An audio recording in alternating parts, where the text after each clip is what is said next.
Mali kunnafoni jabarani filɛbagaw an bɛ foli ni tanuni o lase aw bɛɛ lajɛlen ma nin wagati in na aw fɛn fɛn bɛ sa k'a fɔ ko aw ɲɛ b'an na Mali kɔnɔ fo ka taa se Mali kɔkan ma an b'aw fo dante foli mun na ka kibaruya telima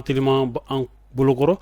an bɛna mun da aw tulo kan o kibaruya o bɛ tali kɛ fɛn mun na sa i b'a fɔ aw ɲɛ bɛ a la ja la cogo min na ni o ye OPENAI ye OPENAI mun yɛrɛ de don a kuma cayalen don an ka jamana kɔnɔna la bi an bɛ don min na i ko bi sabula maa minnu n'u u donna la ka don a la wariko kosɔn yaasa u bɛ se ka musakaw ko olu sɔrɔ cogo min na yaasa u bɛ se ka dɔ fara u ka wari kasabi kan cogo min na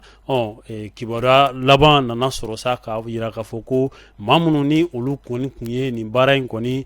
nun donbagaw ye maa minnu ni olu kun bɛ yen nɔ sa k'a fɔ ko olu de ye nin baara kofɔlen ka se ka application ni k'a sigi maaw ka telefɔni na ani k'a lien k'a ci maaw ma sa nin wagati in na an y'a ye k'a fɔ ko a maa caman bɛ yen nɔ minnu ni u tɛ ka ye ɲɛ yɛrɛ la wa u nimero minnu tun b'u la u tɛ sɔrɔ nin nimero kofɔlen ninnu na OPENAI yɛrɛ mun don a nana wagati jumɛn n'i y'a jateminɛ u yɛrɛ ka explication na sabula a nakuma an ka jamana kɔnɔ o ma janya kosɛbɛ octobre kalo la a nana an fɛ yan nɔ san 2022 octobre 2022 OPENAI mɔgɔw commencera k'a ye réseaux sociaux quoi ni a bɛ fɔ a ma ko bɔlɔlɔsiraw mɔgɔw commencera ka a publicitéw ye olu kan o kɔfɛ sa i b'a ye k'a fɔ kalo kelen kalo fila ɲɔgɔn na bɔɲɔgɔnko mɔgɔw commencera ka a dɔn fɛn mun don u commencera ka a ɲɛfɔ mɔgɔw ye réseaux sociaux kelen kan bɔlɔlɔsira fɛ k'a ɲɛfɔ k'a fɔ ko wari bɛ se ka sɔrɔ a la maaw bɛ se ka u wakiliw k'a ye maa mun ni buruburunin b'e bolo ni wari dɔɔnin b'i bolo i bɛ se k'o bila a la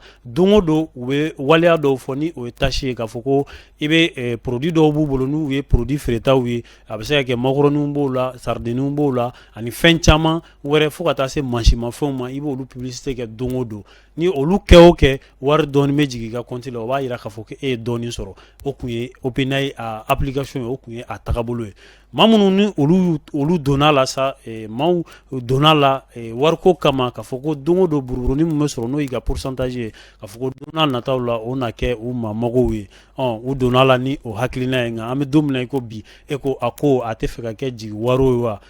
maa caman bɛ yen nɔ ni u bɛ k'u da bi u tɛ ka se ka sunɔgɔ nin ko in hami bolo sabula maa caman bɛ yen nɔ olu yɛrɛ ye juruw ta ka don nin fɛn in na u yɛrɛ ka ɲɛfɔli la n'i ye application in yɛrɛ ta k'a lajɛ a bɛ telefɔni de kɔnɔ a bɛ bɔlɔlɔsiraw fɛ a bɛ lien bɛ ci i ma telefɔni sira fana fɛ n'i y'a sɔrɔ i bɛ sɔrɔ k'i inscrire a la k'i ka numéro don k'i ka compte don ka fɛn bɛɛ k'a la yaasa i ka compte bɛ se ka sigi cogo min na i bɛ wari bila a kɔnɔ Orange Money fɛ olu bɛ wari ta donc maintenant ni i mago b'a la fana wari bɛ segin o Orange Money kelen fɛ ka na i ka compte la mais an y'a ye depuis application in a sigira fo ka na se an bɛ don min na i ko bi ma nin ye a kalo 6 ye an y'a fɔ k'a fɔ ko a daminɛla san 2022 la octobre kalo nka u yɛrɛ ka ɲɛfɔli la i b'a ye k'a fɔ u ye application u y'a sigi sen kan San Francisco n'o ye l'Américain jamana ye n'i ye a video dɔw bɛ yen nɔ minnu bɛ sɔrɔ bɔlɔlɔ sanfɛ olu ka ɲɛfɔliw la i b'a ye k'a fɔ u ko a créera kabini san 2016 n'o ye 2016 ye San Francisco n'o ye l'Américain jamana ye a kɔni sera anw ka jamana kan yan nɔ san 2022 octobre kalo la ni a ma ɲɛ k'a fɔ ko a bɛ ten ko maaw kɔni y'u inscrire a la k'a fɔ ko a ko laban k'a kɛra jigi wari ye a kɛra jigila misɛnya ye a kɛra kumasulu ye maa caman bolo sabula maaw y'u bolola nafolow ka a ta ka don a la maaw ye juru ta ka don a la maa caman bɛ yen nɔ an ye minnu ka témoignage sɔrɔ an y'a ye k'a fɔ tiɲɛ yɛrɛ la a ko jigila misɛnya a bonyara kosɛbɛ e ko nin tɛ arnaque fɛn dɔ fana ye an fɛ yan nɔ tuguni wa ni a y'an ka jamanaden caman sabula maa dɔw yɛrɛ ka fɔ la k'a fɔ k'a bɛ maa 70,000 ko olu de inscriren don a la masurunya la a tigi lamɔgɔ ye o fɔ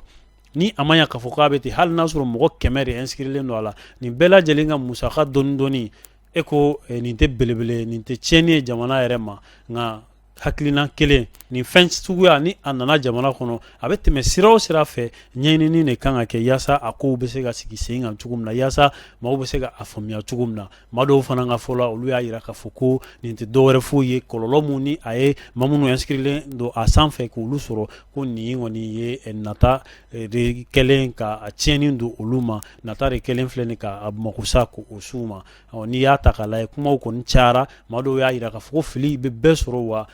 arnaque kɔni ma kɔni i se t'a la nka ɲininkali ni fɛn caman bɛ yen n'i ye olu don i bolokɔrɔ i bɛ se ka faamuyali k'o sɔrɔ fɛn caman na o de la sa depuis ni application in nana i bɛ wari dɔ bila a kɔnɔ i b'a ta kɔnɔ problème foyi tɛ y'a la nka dɔgɔkun tɛmɛlen hali a ma mɛn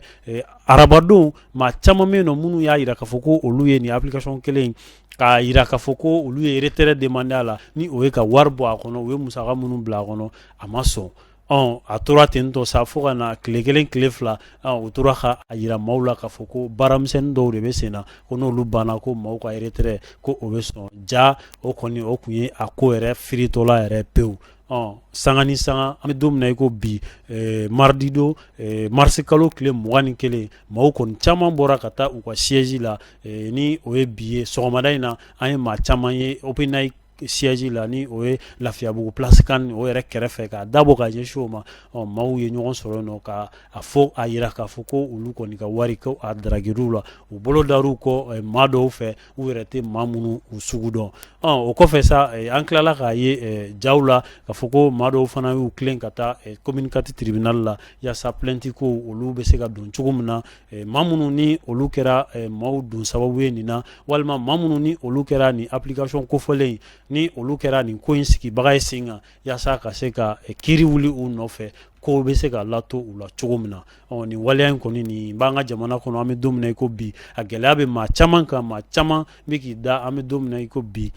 u tɛ ka se ka sunɔgɔ maa caman kɔni ka témoignage kɔni na sa olu y'a jira k'a fɔ ko u bɛ weleweleda kɛ jamana ɲɛmaaw fɛɛrɛ ni dabali mun bɛ se ka sigi sen kan yaasa nin ma kofɔlen ninnu minnu sera ka nin ko ninnu kɛ ni fɛɛrɛ bɛ se ka kɛ ka se ka u minɛ cogo min na ka kiiri ka a lawaleya a waleya cogo la o de la sa an kɔni an y'a laɲini ka se ka ɲɛfɔli kɛ an ka plateforme kanubagaw bɛɛ lajɛlen an lajɛbaga bɛɛ lajɛlen yaasa faamuyali bɛ se ka sɔrɔ nin kofɔlen in na cogo min na ni o OPENAI kunkanko kibaruyaw ye aw yɛrɛ ɲɛ b'a ja la cogo min na maa camanba de ka nafolo kasarala ni application in nɔfɛtɔ ko la walasa an bɛ hakɛto ɲini an bɛ jamukan in ka ɲɔngiri yan nɔ nin bɛ dan sigi a la an bɛ foli di bɛɛ lajɛlen ma fɛn fɛn ɲɛ b'an na ani fɛn fɛn tulo b'an na nin wagati in na Mali kɔnɔ fo Mali kɔkan a balimakɛ Cheikh Umar Sidibe ale de tun bɛ ka walawalali k'o k'aw ye don n'a nataw la kunkanko kibaruya min mana bɔ nin OPENAI ko in na an na a maa minnu ni olu kɛra a victime ye n'u ni olu ka nafolo kasarala an na anw maa dɔw wele ka na ka n'u sigi jabaranin na u nana u fana hakilina k'o fɔ sabula bamananw ko ten kuma man di da kelen na a k'an bɛn diɲɛ wagati wɛrɛ hakɛto b'a kan